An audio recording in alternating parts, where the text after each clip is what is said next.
On the 14th of October, 1943, hundreds of young American men climbed into their bombers over England, and 1 in 5 of them would not come back that day. They flew into Germany alone, because no fighter on Earth could go that far and protect them, and the enemy knew it and waited for them where the escorts always had to turn back. 60 bombers fell out of the sky in a single afternoon.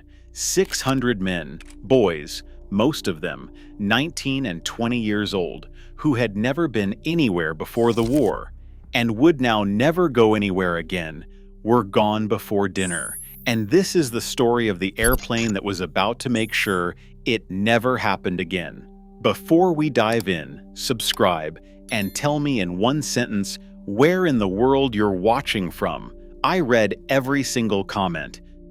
To understand what the Mustang meant, you have to understand the fear it ended. In the autumn of 1943, being a bomber crewman was one of the deadliest jobs in the entire war. You had to fly 25 missions to go home. Later, they raised it to 30. And on the math of those months, your odds of surviving that many were somewhere near 1 in 3.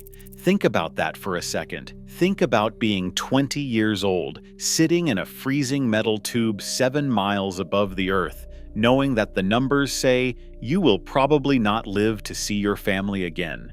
The bombers could reach deep into Germany, but their little fighter escorts could not. Somewhere over the coast, the friendly fighters would waggle their wings, turn, and head home, because they were out of fuel, and every German pilot knew that moment. They waited for it. The instant the escorts left, they came. For hundreds of miles, all the way to the target and all the way back, the bombers were on their own, and the men inside them watched their friends go down in flames, plane after plane, and could do nothing but count the empty spaces in the formation and wonder whose turn it was next. And when the survivors finally limped back to their bases in England, there was a ritual no one talked about, but everyone did. They counted. They stood on the cold grass and watched the sky to the east, and they counted the planes coming home, and they kept counting long after the last one had landed, hoping against everything that one more shape might still appear over the horizon. Some evenings, a quarter of the men who had eaten breakfast that morning simply never came back for dinner. Their bunks stayed empty. Their unfinished letters home were folded up and sent by someone else. That was the war Black Thursday came from. That was the war that needed to end. And the strange thing, the almost unbelievable thing, is that the airplane that would end it had been sitting in front of them the whole time, unwanted. Years earlier, the British had come to a California company called North American and asked them to build somebody else's fighter under license. Instead, North American offered to build a brand new one from a blank sheet of paper, and they did it in a matter of months. It was fast. It was beautiful. It flew farther than anything of its kind, and then almost nobody wanted it. Its first engine gasped for breath at high altitude, exactly where the bombers were dying, so the American Air Force parked it and looked the other way. For 2 years, the best escort fighter of the war sat half ignored while boys kept falling out of the sky over Germany. Sit with the bitterness of that for a moment. While 600 men were dying on a single October afternoon for want of an escort, the airplane that could have escorted them already existed. It had already flown. It was simply waiting for someone to believe in it, waiting through every funeral, every empty bunk, every folded letter for 2 long years. It took a British test pilot, almost by accident, to suggest putting a different heart inside it, the Rolls-Royce Merlin, the same engine that sang in the Spitfire. And the moment they did, everything changed. It was as if someone had given a drowning man air. Suddenly, the Mustang could climb to where the bombers flew, 4 miles up and higher, and it could fly all the way to Berlin and all the way home again on a single mission, something no fighter of its kind had ever done in the history of the world. The fighter nobody wanted had just become the answer to a prayer that thousands of frightened young men had been whispering for 2 years. There is a whole story in The Quiet Immigrant who drew that airplane on a blank sheet of paper, a man history almost forgot, but that is a story for another day. Today's story belongs to the boys whose lives his machine was about to save. But a machine is only metal until you put a human being inside it.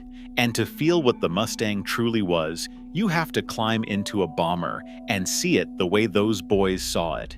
Picture the flight home from a raid deep inside Germany. Your aircraft is hurt, one wing is torn, an engine is coughing, and there are men wounded in the back, and you still have 400 miles of hostile sky between you and England. You've watched 2 planes from your squadron go down already. Every man aboard is doing the same thing, scanning the sky not for the enemy, but for one thing, one shape, one silhouette. And then someone on the intercom says the words that could make grown men weep with relief, "Little friends." And there they are, sliding into place off your wingtip, rocking their wings so you know they see you, so you know you are not alone up here after all, are the Mustangs. For a moment, the whole crew just stares at them through the frozen glass, hardly daring to believe it. They will not leave you now. Not this time. Not like before. They will stay with you through the fighters, through the flak, all the way to the coast, and across the water, until you can see the green fields of home. The bomber crews had a name for their own bombers. They called them the Big Friends. And the fighters that finally came all the way with them, they called the Little Friends. There is not a phrase in all of the Second World War more tender than that one, Little Friends. Because that is exactly what they were to the men whose lives they were saving. And when that broken bomber finally touched down in England, when the wheels found the runway and the engines wound down and the terror of 6 hours finally let go of them all at once, the men would climb out shaking, and someone would press a small glass of whiskey into their hands to steady the nerves. They were alive. They would fly again tomorrow and be terrified again tomorrow. But tonight, they were alive because the Little Friends had come. Ask any one of those old men in the decades afterward what that shape sliding onto their wing meant to them, and watch their eyes fill. Some things a man never forgets, no matter how long he lives. And think about what that meant, mission after mission. A bomber crew was 10 men, crammed into a freezing aircraft with no heat, breathing through oxygen masks, their machine guns sometimes freezing solid in air 50 degrees below zero. They were tail gunners curled alone in the back, ball turret gunners hanging beneath the plane in a glass bubble the size of a coffin, radio operators and bombardiers and pilots barely older than schoolboys. Every one of them had a mother somewhere writing letters, a girl waiting, a life they had barely begun to live. And for 2 long years, the thing that stood between all of that and a cold death over Germany was almost nothing at all. Then the Mustang came, and for the first time, those 10 men had someone watching over them the whole way. You cannot measure what that does to a frightened human heart, but the men who felt it never, ever forgot it. Now cross to the other side of that sky, because this is where the story turns. For the German fighter pilots, the men who had ruled this airspace for years, the world was about to break in a way they could not comprehend. In the first days of March 1944, the American bombers came for Berlin itself, the capital, the heart of the Reich, the one place the Germans were certain no escort could ever reach. And the German pilots climbed up to meet the bombers the way they always had, expecting the escorts to have turned back long ago, expecting easy hunting. Instead, over their own capital, more than 1,000 miles from England, they found American fighters waiting for them. For the men in those German cockpits, the sight was almost impossible to accept. These were proud, skilled pilots who had spent years believing that distance itself protected their homeland, that no single-engine fighter could ever carry enough fuel to reach the capital and still have the strength to fight. And now here they were, wing to wing, over Berlin, the impossible made real in front of their eyes. It meant the sanctuary was gone. It meant there was nowhere left in all of Germany that was safe. Not the training fields, not the home air bases, not even the sky above their own capital. Even the great Adolf Galland, one of the finest fighter pilots Germany ever produced, found himself one day chased across the sky over Magdeburg by 4 Mustangs, twisting and diving for his life. The hunter, suddenly and permanently, become the hunted. Everything the Luftwaffe had believed about the shape of this war died in those weeks over Berlin. It had begun just days before, in late February, in a stretch of relentless raids the Americans called Big Week, a deliberate, all-out effort to drag the German fighters up into the sky and destroy them. For years, the Germans had chosen when and where to fight. Now, for the first time, the choice was being taken from them. The bombers were the bait, and the Mustangs were the trap, and the Luftwaffe flew into it because they had no choice but to defend their homes. Every fighter they sent up to stop the bombers was a fighter the Mustangs could hunt. The very act of defending Germany was now killing the men who defended it. And what happened next was almost merciless. The American commander, General Doolittle, walked into a room where the fighter escort rules were written on the wall, and he changed them with a single decision that would haunt the German Air Force to its grave. Until that moment, the fighters had been chained to the bombers, forbidden to chase, forced to stay close, and wait to be attacked, always on the defensive. Doolittle cut the chain. He turned the Mustangs loose. No longer would they hover protectively over the bombers and wait to be hit. Now, they would hunt. He later called it the most important decision he made in the entire war, and the bomber crews, when they heard, understood exactly what it meant. Their friends were no longer just shields. They were now the hunters. They would range out ahead, find the German fighters wherever they gathered, and destroy them. And they did. In the first 5 months of 1944, the German fighter force was, quite simply, bled to death. The average life expectancy of a Luftwaffe pilot collapsed until it was measured not in years, not in months, but in weeks. Imagine climbing into your cockpit each morning, knowing that the odds of seeing the next month were slipping away from you with every mission, that the sky that had once been yours now belonged to someone else entirely.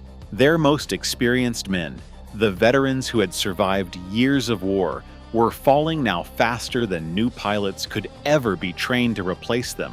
And there is a quiet tragedy on that side of the sky too, because war is never only cruel to one side. The young German boys sent up to replace the dead had barely learned to fly. There was no fuel left to train them properly, and the Mustangs were even hunting them over their own training fields. They climbed into the sky with a handful of hours in their logbooks and met men who had been fighting for years, and most of them did not last a week. They were somebody's sons too. That is what it looks like when an Air Force dies. And here is the number that tells the whole story, the number that meant everything to the boys and the bombers, the loss rate that had been bleeding them dry, that had killed 600 men on a single October afternoon, fell and fell and fell. A crewman's chance of finishing his missions and going home rose from around 1 in 3 to nearly 3 in 4. Do you understand what that means? It means tens of thousands of young men who would have died in the cold sky over Germany instead grew old, married, held their children and their children's children, because a fighter finally came all the way with them. Behind every percentage point on some general's chart was a boy who got to come home to his mother. By the end of the war, the Mustang had swept the German Air Force from the skies over Europe. It was credited with destroying nearly 5,000 enemy aircraft in the air, more than any other American fighter in the entire European war. By the end of 1944, 14 of the 15 fighter squadrons of the mighty 8th flew Mustangs. The fighter that had been ignored, parked, and nearly forgotten had become the machine that broke the back of the Luftwaffe and carried the bomber boys home. And slowly, mission by mission, the counting on the cold grass in England began to change. More planes came home now. The empty bunks grew fewer. Young men who had made their peace with dying found, to their astonishment, that they were going to live after all, that they would board a ship home and step off it into the arms of families who had spent 2 years afraid to hope. That is what this airplane did. It did not just win a battle, it gave a generation of terrified young men their whole lives back. But the men who flew it and the men it saved are almost all gone now. The airplane, though, the airplane is still here. There are Mustangs still flying today, lovingly kept alive by people who understand what they are. And every summer, at an airfield somewhere near you, one of them will fire up that Merlin engine and climb into the sky, and the sound of it will roll across the grass and over the crowd. Most people will just hear a beautiful old airplane, but now you know better. That sound, that deep singing roar, is the exact sound that once meant salvation to a terrified boy in a burning bomber over Germany. It was the sound of the little friend who came back for him. It was the sound of going home. So the next time you hear it, stop whatever you are doing and look up. Somewhere in that sound is every frightened 20-year-old who scanned an empty sky and prayed for a friend, and every one of them who lived because that friend finally came. Somewhere in that sound is an old man who is gone now, who once sat in a shaking bomber and wept when he saw those wings rock beside him, because it meant he would see his mother again. Somewhere in that sound is every grandchild and great-grandchild who exists today only because a Mustang came back for a boy who had run out of hope. The Mustang was more than the finest fighter of its war. It was a promise, kept to men who had almost given up on being saved. And that promise still flies overhead 80 years later, if you know to listen for it.